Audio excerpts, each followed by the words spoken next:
اللہ تبارک و تعالی اس دنیا کے اندر بہت سارے لوگوں کو منصب اور مقام عطا فرماتا ہے۔ بہت سارے لوگ ایسے ہوتے ہیں جنہیں اللہ تبارک و تعالی زندگی میں بڑے بڑے مواقع عطا کرتا ہے۔ وہ چاہیں تو اس موقع سے اپنے ذاتی مفادات حاصل کریں اور چاہیں تو ان اچھے مواقع کو ملت کی، مذہب کی، قوم کی خدمت کے لیے وقف کر دیں۔ کچھ لوگ ایسے ہوتے ہیں کہ جو کسی مقصد کے حصول کی طرف سفر تو کر رہے ہوتے ہیں، لیکن اس کے پیچھے زیادہ تر ان کے ذاتی مفادات کار فرما ہوتے ہیں اور وہ اپنے دنیاوی مقاصد کے لیے، اپنے اور اپنے خاندان کے دنیاوی فوائد کے لیے کوشش کر رہے ہوتے ہیں۔ ایسے لوگ بھی محدود رہ جاتے ہیں، ان کی سوچ بھی محدود رہ جاتی ہے اور کئی دفعہ کچھ تھوڑی دیر کے لیے ان کے نام ابھرتے ہیں اور پھر ہمیشہ کے لیے دب جاتے ہیں۔ کچھ لوگ ایسے ہوتے ہیں جو زندگی کے اندر اللہ کے لیے، اللہ تعالیٰ کی رضا کے لیے، رسول پاک صلی اللہ تعالیٰ علیہ وسلم کی خوشنودی حاصل کرنے کے لیے، دین کی، ملت کی، ملک کی سربلندی کے لیے آگے آنا چاہتے ہیں۔ میرا رب کریم قرآن مجید سورہ حج میں ارشاد فرماتا ہے کہ الذین ان مکناہم فی الارض، کچھ لوگ ایسے ہیں کہ اگر ہم انہیں زمین میں اقتدار دیں، زمین میں اگر ہم انہیں قابو دیں تو وہ کیا کریں گے؟ اقاموا الصلاۃ و آتوا الزکوٰۃ، وہ نماز قائم کریں گے، زکوٰۃ ادا کریں گے، وامروا بالمعروف، نیکی کا حکم دیں گے، ونہوا عن المنکر، اور لوگوں کو بری باتوں سے منع کریں گے۔ وہ دینی، فکری، اصلاحی انقلاب برپا کر دیں گے، نماز کو عام کریں گے، زکوٰۃ کو عام کریں گے، بھلائی کا حکم دیں گے اور برائی سے منع کریں گے۔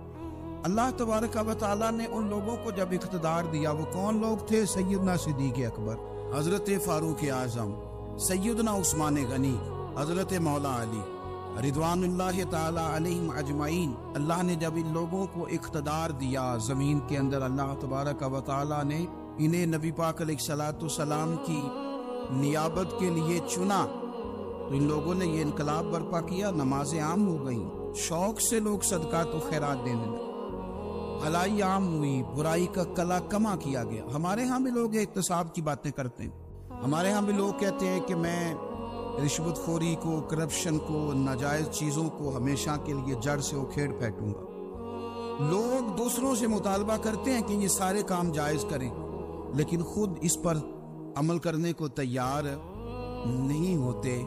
یاد رکھ لیں کہ یہ جو احتساب ہے یہ انسان کی اپنی ذات سے شروع ہوتا ہے۔ آپ جب نظام احتساب دنیا کے اندر مستحکم کرنا چاہتے ہیں تو اس میں پھر آپ کو اپنی ذات کو سامنے پیش کرنا پڑے گا۔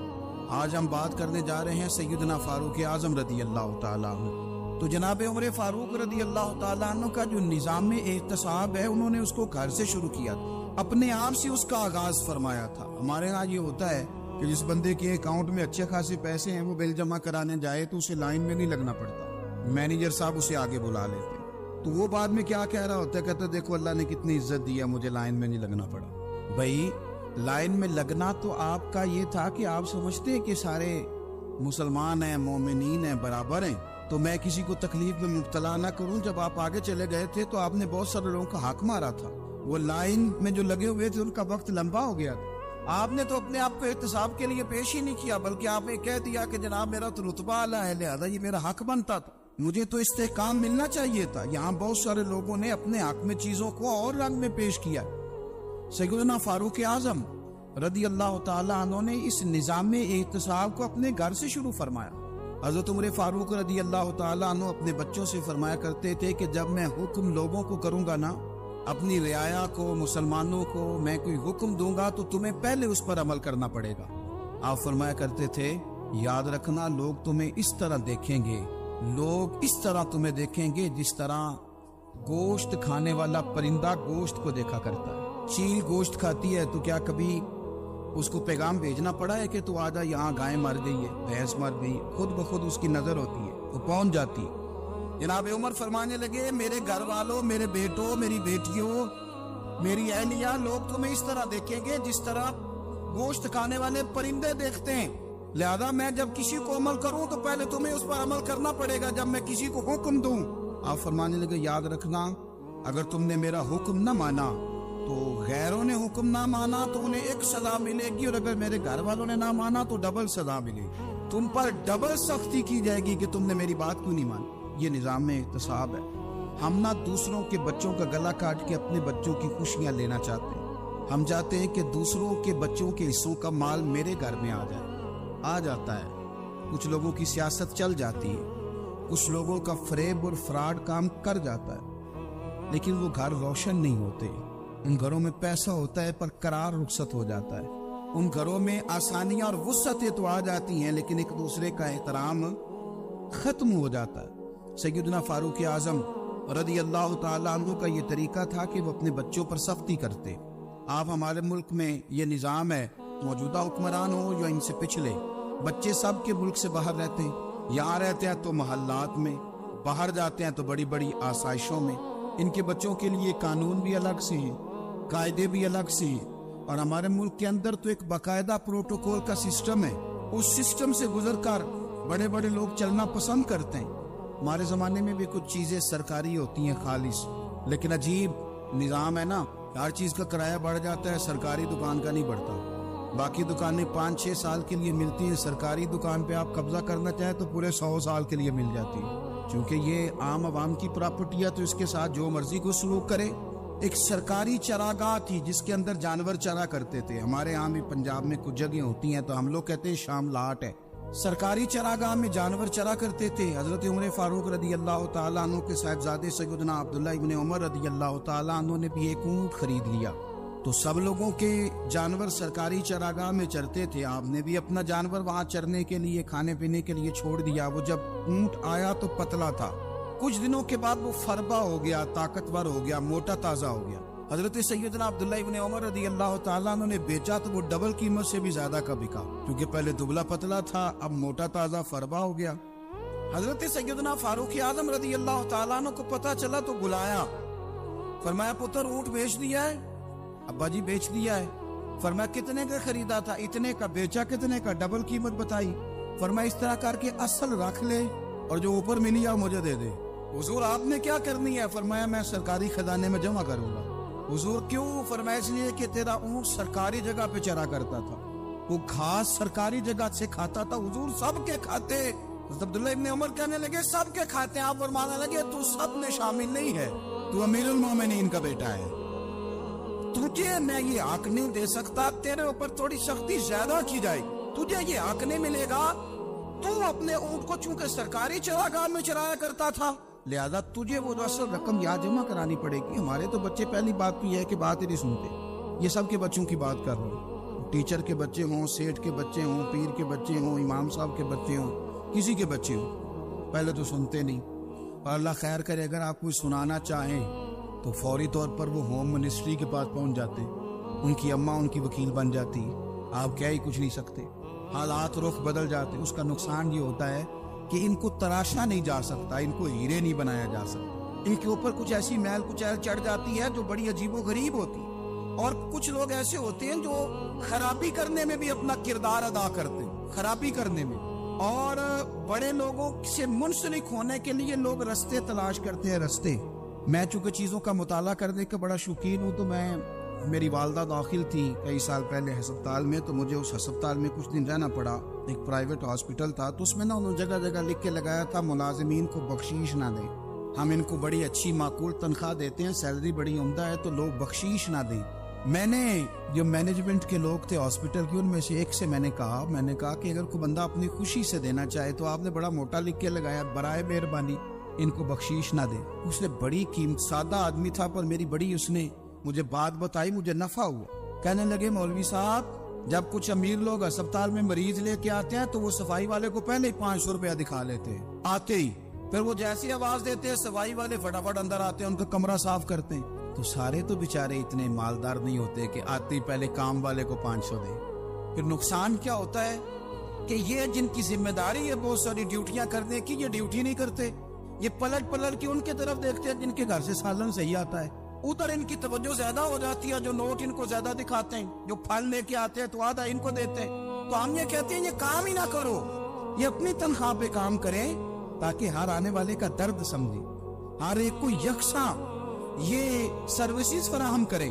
تو ہم یہ کام کرتے ہیں، ہم ایم پی اے کے اور کسی سے ہمارا تعلق نہ بنے تو ہم جناب اس کے ڈرائیور سے ہی تعلق بنا لیتے ہیں، ہم وہ جو آپریٹ کرنے والا ہوتا ہے ٹیلی فون، اسی سے بڑا تعلق بناتے ہیں، اس کو مٹھائی کا ڈبہ جلدی پہنچا دیتے ہیں۔ تو اسی طرح سے بڑے لوگوں کی اولادوں کو بگاڑا جاتا ہے۔ حضرت عاصم بن عمر رضی اللہ تعالیٰ عنہ، یہ سیدنا فاروق اعظم کے بیٹے تھے، مصر گئے تو لوگوں کو پتا چلا حضرت عمر کے بیٹے آئے، لوگوں نے تحفے دیے، بڑی بڑی چیزیں آپ کو دی، حضرت عمر کا بیٹا آیا، بڑے گفٹ دیے۔ تو صاحبزادے واپس آئے تو ان کے پاس بڑے تحائف تھے۔ سیدنا عمر فاروق رضی اللہ تعالیٰ عنہ نے دیکھا تو فرمایا ادھر لانا تحفے۔ کہا ابا جی لوگوں نے مجھے دیے ہیں۔ فرمایا تو نے کیوں بتایا تھا کہ میں امیر المومنین کا بیٹا ہوں؟ کہا حضور ان کو ویسے ہی پتا چل گیا۔ فرمانے لگے پتر یہ تحفے تمہیں اس لیے ملے ہیں کہ تم امیر کے بیٹے ہو، یہ تحفے تمہارا حق نہیں، چونکہ تمہیں اس کرسی کی وجہ سے ملے ہیں اور یہ کرسی مسلمانوں کی ہے، لہذا یہ حق بھی مسلمانوں کا ہی ہے، یہ لا سارے مال غنیمت میں جمع کیے جائیں۔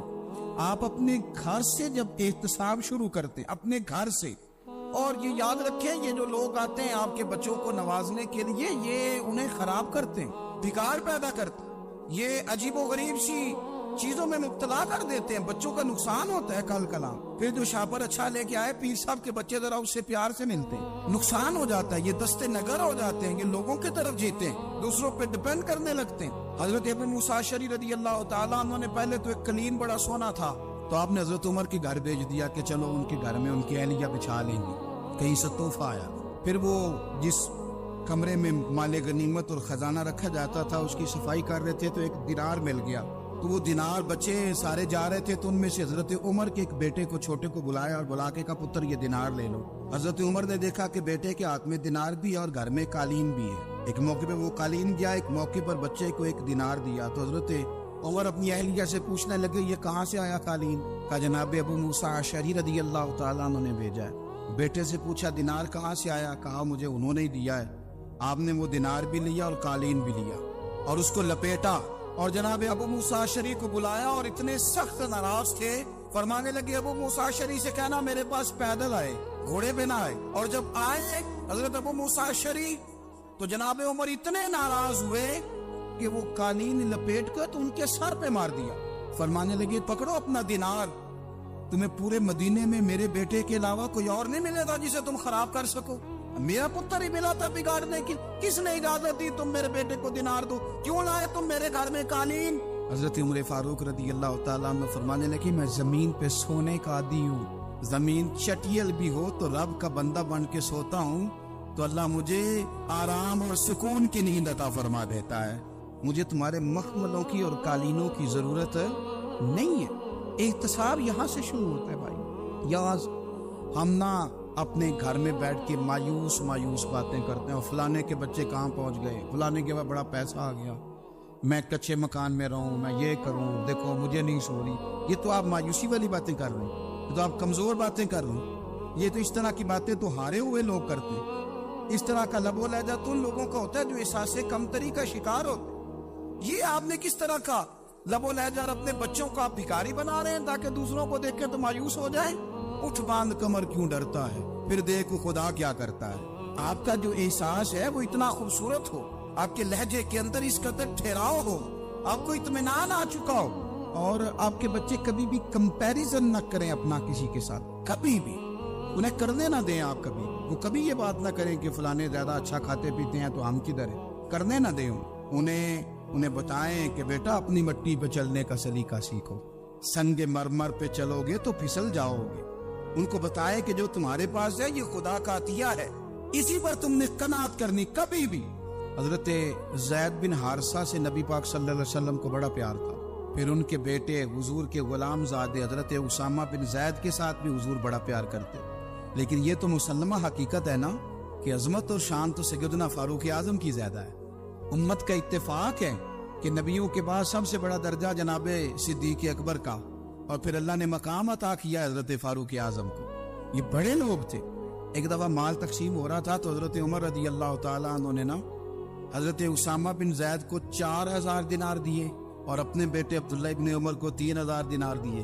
تو حضرت عبداللہ ابن عمر گھر جا کے کہنے لگے ابا جی اسامہ میں وہ کون سی خوبی ہے جو میرے اندر نہیں، اور اسامہ کے باپ میں وہ کون سی خوبی ہے جو آپ کے اندر نہیں۔ تو حضرت عمر کی عاجزی دیکھیے، حالانکہ بن اتفاق دنیا جانتی ہے کہ جناب عمر فاروق رضی اللہ تعالیٰ عنہ افضل ہیں، پھر بھی پتہ اپنے بیٹے سے کیا کہتے ہیں؟ فرماتے ہیں وہ سن یار، وہ خدمت گزار ہیں نبی پاک کے، وہ بھی حضور کے گھر میں ڈیوٹی کرتے، نوکری کرتے، اور ان کے بیٹے بھی حضور کی نوکری کرتے، یہ خدمت گزار ہیں۔ فرمانے لگے اگر تو نے پوچھ لیا تو سن، پھر میری تو رائے یہ ہے کہ تیرے سے زیادہ اسامہ بن زید حضور کی نظر میں پیارے ہیں، اور اسامہ کا باپ تیرے باپ سے زیادہ نبی پاک کا پیارا ہے۔ کوئی کمپیریزن کرنے نہیں دیا، بچوں کو کسی ایسی جگہ کھڑے ہونے نہیں دیا۔ فرمایا یہ وجہ ہے، یہ انداز ہے کہ تو زیادہ پیارا ہے۔ حضرت عمر فاروق رضی اللہ تعالیٰ عنہ پسند نہیں کرتے تھے، ذرا برابر بھی پسند نہیں کرتے تھے کہ کوئی شخص اور مال آتا تو اپنے رشتہ داروں کو نوازنے سے بچتے۔ مال غنیمت آتا ہے نا، ہمارے ہاں تو اللہ خیر کرے جب کوئی بندہ کونسلر بنتا ہے، چیئرمین بنتا ہے، تو ٹھیکہ کس کو دیتا ہے؟ کوئی چلو بھتیجا مل جائے، کوئی بانجا مل جائے، کوئی چھوٹا بھائی، اسے بھی کام مل جاتا ہے ساتھ۔ نوازنے پہ لوگ آتے ہیں تو وہ تلاش کرتے ہیں کہ کہاں کو میرا ہے، وہ ٹینڈر ہی ان کے نام کے پاس ہوتے ہیں جن کی طرف ذرا نظر کرم زیادہ ہوتی۔ حضرت عمر فاروق مال تقسیم کر رہے تھے تو بیٹی آگے کہنے لگی ابا جی رشتہ داروں کا بھی حق ہوتا ہے، آپ سب کو دیتے ہیں، آپ کے قریب ہی نہیں آتے۔ تو حضرت عمر فاروق نے کیا لفظ کہے، کیا حقیقت ہے، کیا حسن ہے۔ فرمانے لگے پتر یہ مال تیرے باپ کا نہیں، مسلمانوں کا ہے، جب تیرے باپ کا ذاتی مال ہوگا تو اپنے رشتہ داروں کو دے گا، یہ مسلمانوں کا مال ہے، یہ اسی حساب سے تقسیم ہوگا جو عدل کا حساب ہے، جو ترازو ٹھیک ہے۔ فرمایا تو مجھے یہ مشورہ نہ دے، یہ مسلمانوں کا مال۔ یہاں سے نظام احتساب شروع ہوتا ہے، یہاں سے انسان آگے بڑھتا ہے، اور پھر کوئی تکلف نہیں کسی پر حضرت عمر کا، کوئی چھوٹا ہے یا بڑا ہے۔ حضرت ابو سفیان رضی اللہ تعالیٰ عنہ سردار رہ چکے ہیں مکے کے، بڑے آدمی، لیکن نظام احتساب میں کوئی چھوٹا بڑا نہیں ہوتا۔ حضرت عمر فاروق مکہ مکرمہ گئے تو لوگوں نے کہا حضور جناب ابو سفیان نے نا گلی میں پتھر رکھے اور بہت سارے لوگوں کو رستوں میں تکلیف ہو رہی ہے، تو حضرت ابو سفیان رضی اللہ تعالیٰ عنہ سے بھی لوگ کہہ دیتے تو وہ بھی اٹھا دیتے، لیکن لوگوں نے چونکہ وہ سردار تھے، بڑے تھے، تو لوگوں نے ان سے کہا نہیں۔ حضرت عمر جب آئے تو کہا تو جناب عمر نے پرواہ نہیں کی، خود آئے، جناب ابو سفیان سے کہا یہ پتھر آپ نے رکھے؟ کہا حضور ہاں۔ فرمایا یہ بھی اٹھائیے، یہ بھی اٹھائیے، یہ بھی اٹھائیے۔ جب وہ اٹھا رہے تھے تو حضرت عمر کہہ رہے تھے شکر نہیں اللہ کا کہ عمر کہہ رہے ہیں اور ابو سفیان مانتے جا رہے ہیں، شکر نہیں۔ یہ نظام احتساب ہے کہ بڑا ہو یا چھوٹا ہو، اس کو یہ حق حاصل نہیں ہے کہ مسلمانوں کو وہ کسی تکلیف میں کسی بھی صورت میں مبتلا کرے، کہیں بھی کسی جگہ بھی، اس کو یہ والی اجازت نہیں۔ حضرت سیدنا عمر فاروق رضی اللہ تعالیٰ عنہ۔ پھر ایک اور بات تھی، میں کئی دفعہ یہ بات کہتا ہوں اور مجھے ذاتی طور پر اس کا بڑا تجربہ ہے، کچھ لوگ نا خوشامد پسند ہو جاتے ہیں، بڑی عمدہ تعریف کرتے ہیں، اوئے ہوئے پول باندھتے ہیں پورے، آپ کے پاس آئیں گے تو کہیں گے جناب آپ سے زیادہ اچھا بندہ ہی کوئی نہیں، تو وہ نا آپ سے کام نکلواتے ہیں، پھر وہ کسی دوسرے کے پاس جاتے ہیں تو اسی طرح کا رویہ وہ دوسروں کے ساتھ کرتے۔ یہ عام لوگوں میں بھی مرض ہوتا ہے، عام لوگوں میں، اور بادشاہ وہ بندہ اگر پھر تو اس کا دل کرتا ہے میں اگر بادشاہ سلام ہوں تو دو چار بندے دیہڑی پہ رکھ لوں پر میری تعریف ضرور کریں، پابندی ہوتی ہے، لوگ یہ کام بڑے شوق سے کرتے ہیں۔ اور شیخ سعدی فرمایا کرتے تھے لکڑی کو گھن کھا جاتی ہے اور بڑے لوگوں کو خوشامد کھا جاتی ہے خوشامد۔ حضرت عمر فاروق رضی اللہ تعالیٰ عنہ اس معاملے میں بھی بڑے مضبوط تھے۔ ویسے مجھے اور آپ کو اچھا کون لگتا ہے؟ ہماری غلطیاں بتانے والا؟ ہمارے ایسا فرمایا کرتے تھے اپنے دشمنوں کی باتوں پر بھی غور رکھو، تمہارے دشمن تمہیں نکھار دیتے ہیں، تمہارے اندر جو کوتاہیاں ہوتی ہیں وہ تمہیں پتہ چل جاتی ہیں کہ یہاں میری اصلاح ہو رہی، ان پر غور کرو وہ کیا کہتے ہیں۔ حضرت عمر فاروق کی تعریف کی ایک بندے نے، کمال تعریف کی، اس کا خیال تھا کہ رزلٹ بڑا شاندار آئے گا، بادشاہ کی تعریف ہوتی تھی تو پھر تھیلی جاتی تھی اشرفیوں کی، کمال رزلٹ آئے گا۔ تو حضرت عمر جب وہ پوری کر چکا نا بات تو فرمانے لگے تو خود بھی ہلاک ہوا اور مجھے بھی ہلاک ہی کر دیا، خود بھی تباہ ہوا ہے مجھے بھی تباہ کر دیا، کس طرح کی باتیں کر رہے۔ ایک بندہ اور آیا اور اس نے آ کے کہا کہ پوری امت میں سب سے افضل ہے فاروق اعظم آپ ہی ہیں۔ حضرت عمر فاروق فرمانے لگے تجھے تیری ماں روئے، ابو بکر تجھ سے بھی افضل تھے، تیرے باپ سے بھی افضل تھے، اور صدیق اکبر مجھ سے بھی افضل ہے اور میرے باپ سے بھی افضل ہے۔ یہ تو کس طرح کی بات کر رہا ہے؟ یہاں ہر شے ہضم نہیں ہو جاتی، فوری طور پہ لوگ ڈکار بھی پورا نہیں لیتے۔ قرآن مجید نے کہا فَلَا تُزَكُّوا أَنفُسَكُمْ هُوَ أَعْلَمُ بِمَنِ اتَّقَىٰ، اپنے منہ سے نہ کہو میں پاک صاف ہوں، اللہ زیادہ بہتر جانتا ہے کہ تم میں سے پرہیزگار کون ہے۔